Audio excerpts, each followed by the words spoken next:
Hello, everybody. Thank you for joining us on this episode of Investigation Bible.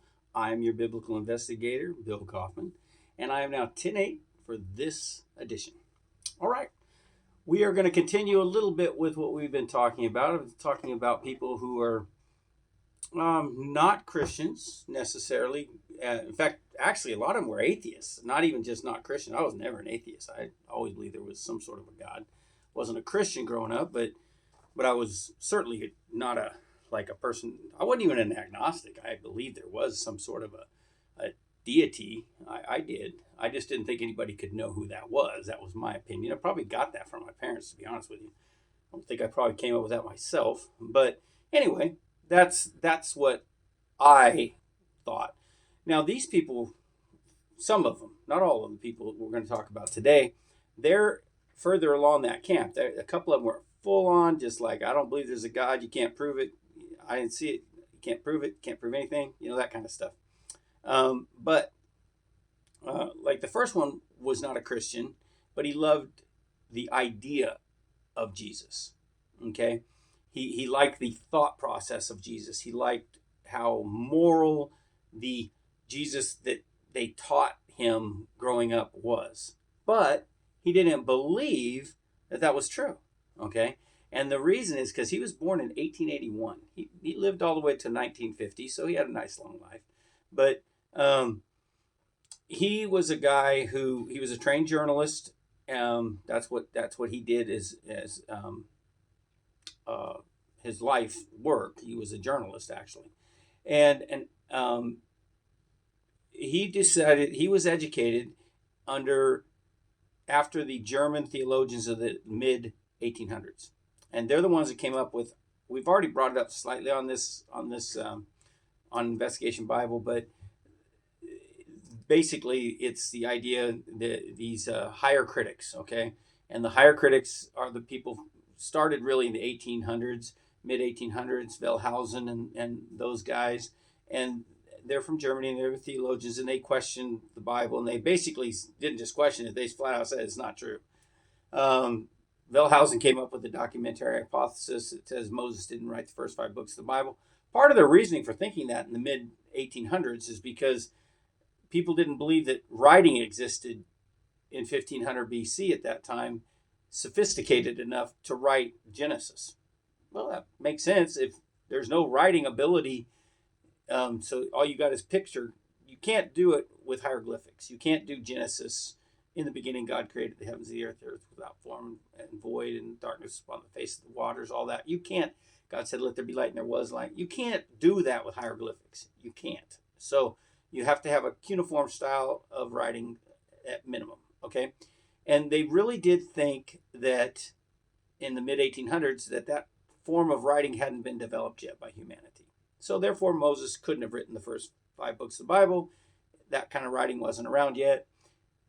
He was just wrong. That's the problem. All this stuff developed over that kind of thought process, and it was just wrong.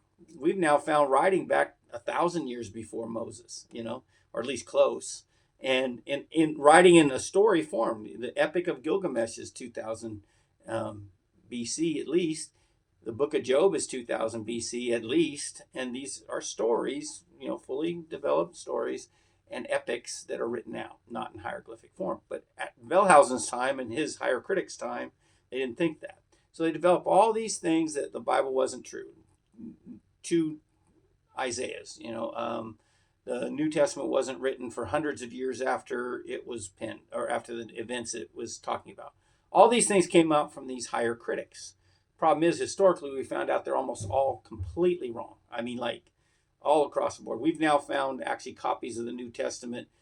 Actually, I believe now all the way back to the 1st century. I know quite a few in the 2nd century. And so couldn't have been written hundreds of years later since it's right there. The eyewitnesses are still alive when we've got copies of it. And not only that, but we have these creeds and we have copies of these creeds that were in the 1st century. So yeah, all the higher critics of that time were wrong, but they were very influential. And Morrison here, his actual real name is Albert Boss, but he wrote books, a few, and not just this one. He wrote others before this, and he used the pen name Frank Morrison. All right. And so he set out, he was very influenced by these theologians. He was a European, by the way, and he was very influenced by them. And he said, okay, I'm fed up with people making up this stuff about Jesus being God, him raising from the dead, virgin birth, all that crazy stuff. Let's just get to the real Jesus, the guy that, I like so much. And I'm going to study him out, and I'm going to do this as a journalist, and I'm going to get all the wrong out of the story. So then he set out to do that. In fact, he even named the paper, and it was the last phase. That's what it was. The last phase. Now, I don't know exactly what he meant by that. I'm sure he's written down what he meant by that, but I don't remember. But he was setting out to write this definitive work on debunking the myths of Christianity, and therefore giving this beautiful guy named Jesus his proper place in history. That was his plan. Here's the problem. He spent a long time studying all the historical evidence. He basically took the historical evidence and did it like a journalist and talked to people, even though they weren't here anymore. He took all the laws and the rules at that time. He was so good at compiling all the laws that these people lived under that people thought he was a lawyer, and he wasn't. He was a journalist, but he did such a good job. And then he lays out all these reasons why it can't be true. However, the problem is it was true, and he came to the conclusion that it was true, and he became a Christian out of it, like a follower of Jesus Christ for real, and like a Christian guy. I'm gonna, and he even write a book on it. And he wrote a book called Who Moved the Stone, and it's talking about the resurrection. And he's like, I'm going to prove that resurrection didn't happen, but historically he couldn't do it, and he came to the conclusion it didn't happen. It did happen. Jesus rose from the dead, and the only explanation for that is what the Old Testament prophesied would happen, and that this guy is actually the Messiah, God become a man, Father, Son, Holy Spirit is God, and he's got to be him. And so he's serving him. But he wrote this book, and I think it was published in 1930, and when it was good, it was really, really good, and sold millions of copies, still in print. You can still get Who Moved the Stone. When I read it, I remember a few things because I like history. He really delved into history, and he talked about some of the arguments against Jesus raising from the dead, and then he debunked them. Well, what he did was he tried to use those arguments, and then they got debunked. So he tells you how he thought this should be this way, but then evidence was against it. Joseph of Arimathea was one of them. I remember that he stole the body, and I don't know why anybody would say that, but he said that he thought that at one time, and probably that Joseph of Arimathea guy. Well, what happened was Joseph of Arimathea was part of the political culture of their time. He was in something called the Sanhedrin, and that would be like our Congress, and he was kind of a big shot. And when Jesus was crucified, he asked for the body by the Romans. He went to Pontius Pilate and said, hey, can I have the body? And he gave it to him, and he put it in his own tomb because he wanted to show him honor, because he did like Jesus. And I don't know if he believed he was going to raise from the dead or anything at this point, but he did do that, okay? He put him in his own tomb. And that was kind of a rich man thing, which is a prophecy in the Old Testament. He's going to die amongst thieves and beggars. He's going to die amongst the bad people of the world, but he's going to be in a rich man's grave. All those Old Testament prophecies seem to contradict each other unless you know in hindsight, and you get to see what happened to Jesus. Hung between two thieves, goes into a rich man's grave. Okay? Well, Joseph of Arimathea buried him. He wouldn't have stolen the body. I mean, he wouldn't have done something stupid like that. Plus the fact he was a member of this Sanhedrin that just crucified Jesus.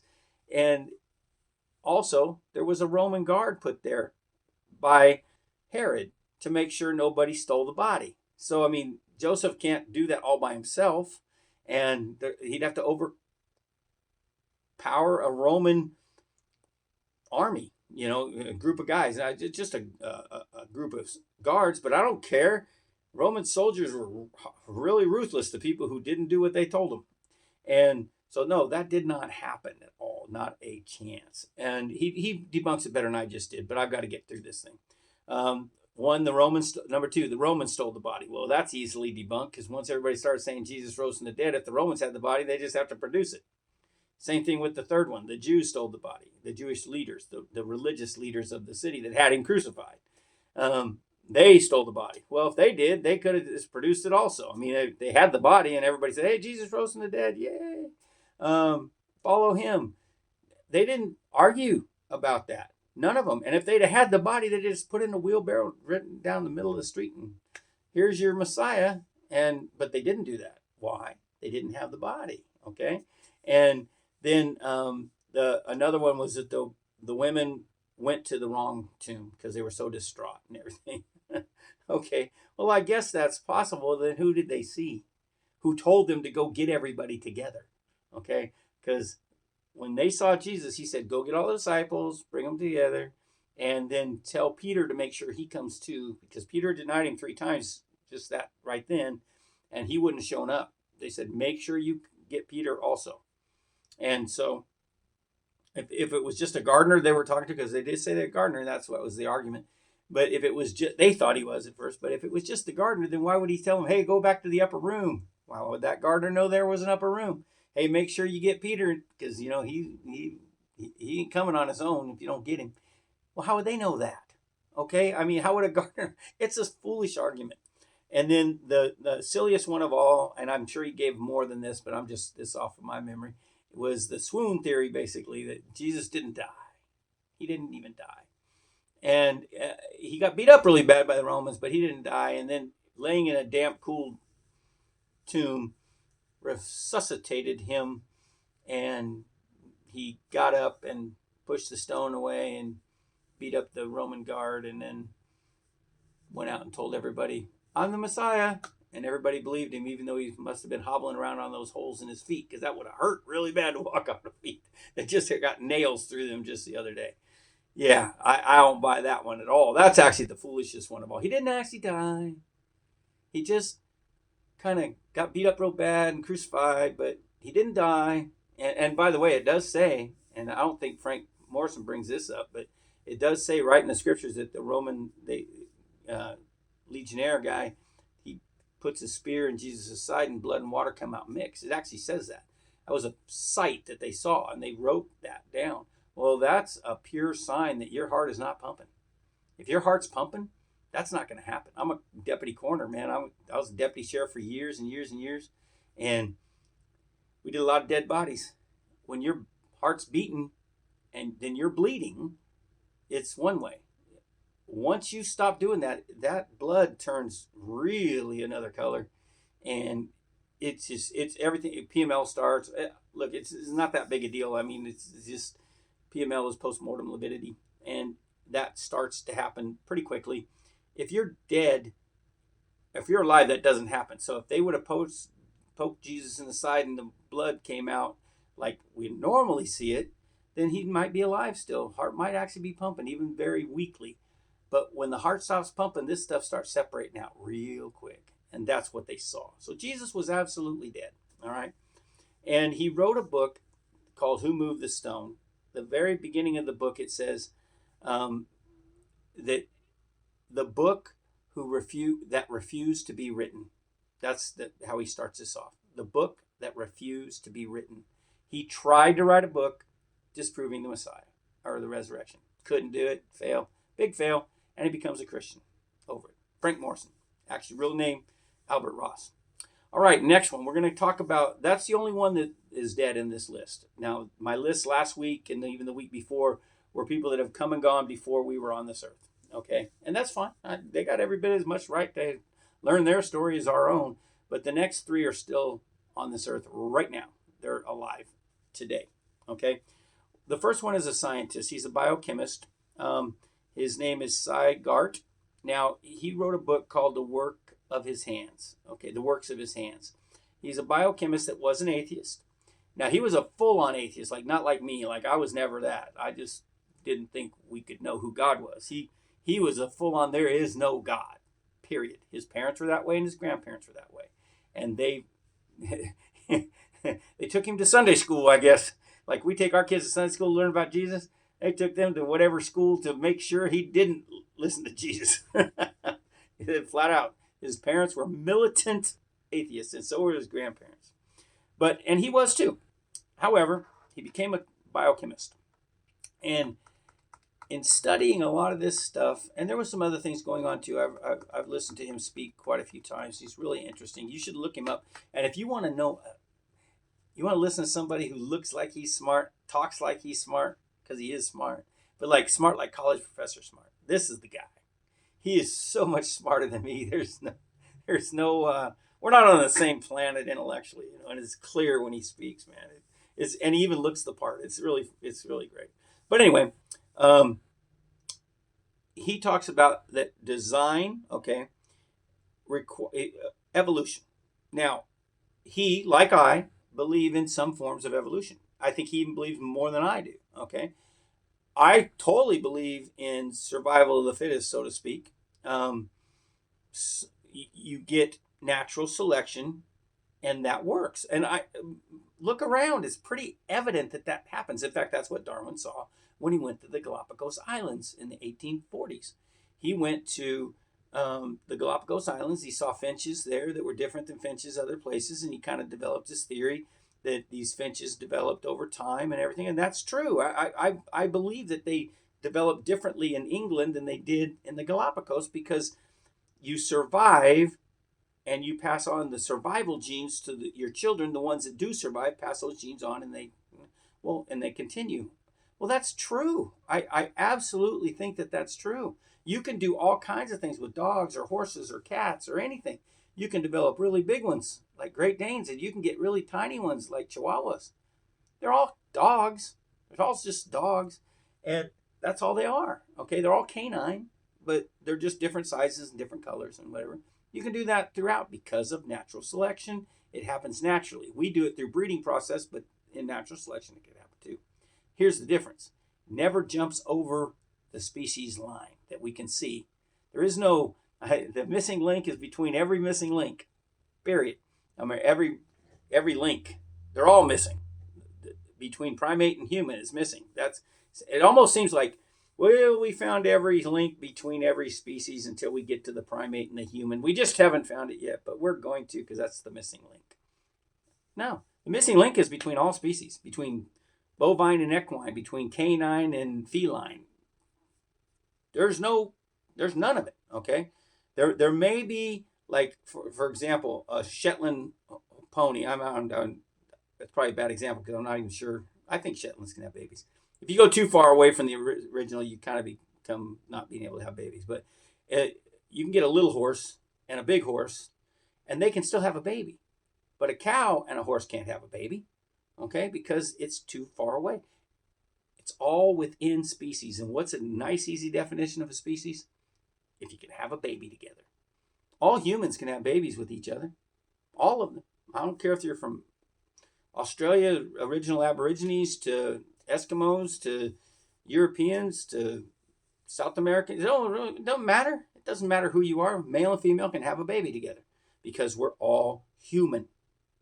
Okay, so that's a species. That makes us a species. Well, this is what he talks about. In order to have this full-on evolution from one species and all these other things, and them to go from one species to another, we need some stuff. And we need a phenotype. And then we need the natural selection to work on that phenotype. And then we need the accurate inheritance of that phenotype onto the children. And that all has to happen and continually to have everything get better. Because we are better. I mean, in the books, it looks like we came out of the amoeba, out of the water, and then, got on the land, and then once we get on the land, the fish gets on the land, it grew some legs, and then it started walking around, it became amphibious, and then eventually it became a bird, and then it became a dinosaur, and then it became a college professor. All right, I mean, it's in the books. I've seen the pictures, and that's what I grew up with, and I believed every bit of it, by the way. But here's the problem with that: we don't see any of it in the historical record. And I can talk about that, but I can't really do what Sygart can do. He's a biochemist. He says we don't see it in the biochemical world either, because it can't happen biochemically. There's no connection between natural selection and biochemistry that allows for this, that they can find. And he says everybody's looking for it, but nobody's found it. And mainly because it has to do so many things, including accurately reproducing itself. Well, that can't happen biochemically. In fact, only in biochemistry, it can happen in biochemistry. Only in biochemistry can you have replication. In every other thing in this world, it doesn't self-replicate. Only living creatures self-replicate. But to do this, you need so much stuff. And I'm really not doing a great job of explaining what he talked about. But nevertheless, get his books.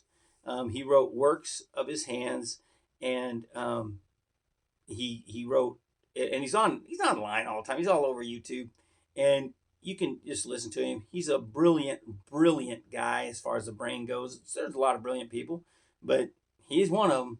And boils down to this: accurate self-replication is required for evolution.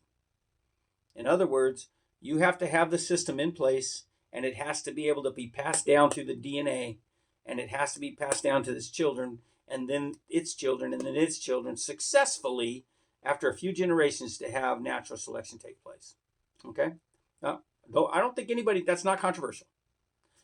This part might be. Evolution is required for accurate self-replication, but self-replication requires evolution. Well, what's the problem there? That's called circular reasoning. That's a chicken before the egg. You don't know. You can't have one without the beginning. Well, which one's the beginning? You can't have self-replication without evolution, but you can't have evolution without self-replication. So which one started it? Where did it begin? Now, we do have replication of our DNA, but how did that arise, considering we would need it to evolve before it actually happened? And if we need it to happen before it evolves, which one came first, chicken or the egg? I may have done a poor job on that, and I apologize. Cy Gart does a much better job of explaining this. But basically, he's saying that biochemistry does not allow for evolution the Darwinian evolution that is required. Now, that doesn't mean anything except for that he believes that God set this stuff up. Now, he believes more in natural selection and getting to where we're at now than I do. I think God started stuff at a certain time. We're not in agreement on that, myself and Cy, but you know what? He's brilliant. He's a lot smarter than I am. Maybe he's right. I don't care now that much. All I do care is that that you got a brilliant guy out here who's a biochemist who says, look, Dawkins is wrong. Dawkins is a famous atheist. Talks about that all these things and stuff, and he says Dawkins is wrong, and he shows you where he's wrong. In fact, there's a book. Oh my gosh, I haven't read it yet. I really want to read it, and it says "Brought to Faith" by Dawkins or something like that. I have not read this. It's 12 different different people, essays or maybe interviews. That's better. 12 different interviews with people who were atheists, scientists, and now due to Dawkins and the new atheists, that's what they're called, poor arguments, they eventually became believers in Jesus Christ. So Dawkins is apparently quite the evangelist, led more people to Christ than I have, and because of his arguments against God, has convinced quite a few scientists that, hey, maybe there's something to this. Anyway, he's read or listen to Cy Gart. Okay, I'm going to spell his name so you can get it and make sure, and I'm going to make sure I'm spelling it right. Cy is S-Y, by the way. Garte. I just want to make sure that you're getting the right guy. Listen to this guy. So fun to listen to. All right, now, we got two more, and I got almost no time to do it. This next one's a college student. His name is Josh McDowell. He was born back in 1939. When he was a kid, he had a really rough upbringing, real bad. His dad was an alcoholic, beat on his mom. A lot of people got that story, but, I don't. I have nothing like that, man. My parents were great. But he has that story. And he was the youngest, I think he was the youngest brother. I'm not positive he was the youngest kid, but he was a kid of like 5 kids, I believe. And he ended up having a lot of problems as a child due to his family. And his father was kind of like ridiculed by his friends because he was drunk all the time and all that. that was terrible. And, that's rough on a kid. There's no doubt.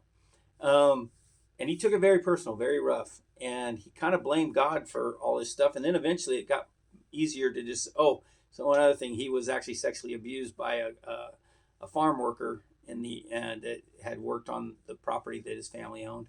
And he, for years, for quite a few years, he was sexually abused. And I don't know the extent of that, but he opened up about that and said, terrible times. So he rejects God. Like, I'm not going to believe in a God that lets all these bad things happen. C.S. Lewis did the same thing. We talked about him a couple weeks ago. Same argument C.S. Lewis had in his mind. So he rejects God. Well, he's going to college now. He went in the Air Force, I think it was. I don't remember. He went in the military for a short time. I guess he got hurt. And then he gets out and they send him to college, which is nice. I mean, I was in the Army. I got to go to college. That was nice. I like it. But anyway, he goes off to college and he is with some people and they're Christians. And he likes them. They're a friend. I mean, we get along with people, for God's sakes. You don't have to agree with most people. Don't need people to agree with them on every little issue to be the friend. But he kept being a normal young man and being snarky about their faith. And somebody challenged him, I think it was the group, to prove what you're saying is true. You're a skeptic. Well, prove it. Prove there's nothing to this. And he set out to do that. And he was going to actually make it his life work. He was actually going to school to be a lawyer. Well, not lawyer. He wanted to get his law degree so he could go into politics. And then he's like, I am going to prove this wrong. That's what I'm going to do. I'm going to make sure that people know this is wrong. And he didn't do a very good job, because by the end of it, he wrote a book called More Than a Carpenter about Jesus. He came to the same conclusion Morrison did a few years earlier, a few decades earlier, actually. He came to the same conclusion. He's like, no, this actually happened. Oh, my goodness. And then he wrote More Than a Carpenter. He wrote Evidence That Demands a Verdict. He's written over 150 books now on not just reasons to believe. A lot of them are, but he also does all kind of ministry stuff. But he's written over 150 books. He's been a Christian now for decades. And I know his son is actually a professor at Biola University. And I listen to him all the time. He's really good. He's a really smart guy. And but anyway, that's Josh McDowell's story. One more, and I'm going to make it real quick, is Lee Strobel. Lee Strobel, that's one of my favorite books I ever read. I was already a Christian, but when I read it, I was like, oh my gosh, did he do a good job? I mean, he just did a good job. And I challenge anybody to read this. It's called Case for Christ. Now, he wrote a bunch of things after that. Case for faith, case for all kinds of stuff. Doesn't matter. He wrote this book called Case for Christ that I read back in late 80s, early 90s. I don't remember. But when it was a New York Times bestseller, man, this thing sold like hotcakes because it was so well done. Now, like Morrison, he was actually a journalist. He'd also gone to law school. I think he had his master's in law from Yale. He was a practicing journalist for a large newspaper, all that kind of stuff. And married and had a couple of kids, but he was an atheist. He was an absolute atheist. He did not believe in God, wasn't going to believe in God. His wife was an atheist. He wouldn't have married a Christian because he was going to raise his kids being rational. And his wife became a Christian. Well, that really bothered him. He said it even almost caused divorce and everything. But she was so kind after she became a Christian, it really even made him more upset. But anyway, nonetheless, this is a longer story than I have left, so I'm going to just say this. He, too, set out to disprove it as a journalist. So he started interviewing people, and he was interviewing professors, different people, pastors, I guess, everybody. He interviewed a lot of people. I read the book a long time ago, so I can't speak specifics on it, except for that it was so well documented. I just loved it. And I was already a Christian when I read it, so it was preaching to the choir. But I guarantee you it would have been a big impact on me before I was a believer because it was just so well done. Because he's a really smart guy. Lee Strobel. He became a Christian through trying to disprove it, and then he wrote a bunch of books on it. And that's really what it is.